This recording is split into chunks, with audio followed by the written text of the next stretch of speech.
Okey, hari ini saya akan tunjuk senaman untuk tingkatkan mobiliti kepada warga emas. Senaman yang pertama, pergerakan buku lali. Jadi, kita duduk di atas kerusi, tegakkan badan. Contoh, kita nak buat kaki kiri dulu. Teruskan kaki kiri, dan buat pergerakan buku lali kita ikut arah jam. 1, 2, 3. Okey, buat 10 kali.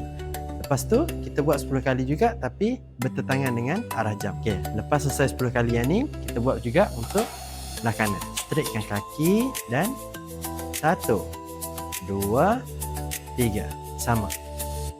Okey, senaman yang kedua untuk mobiliti pinggang. Okey, pegang kerusi, kaki 1, okey, dan letak.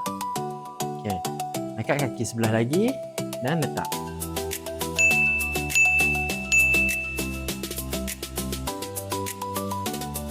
Ulang senaman ni untuk setiap kaki buat 10 kali. Okay, senaman yang ketiga kita akan buat untuk kita punya kaki keseluruhan lah. Kita panggil exercise ni heel raise. Pegang kerusi, okay, dan cuba untuk kita tolak badan ke atas guna kita punya buku lali.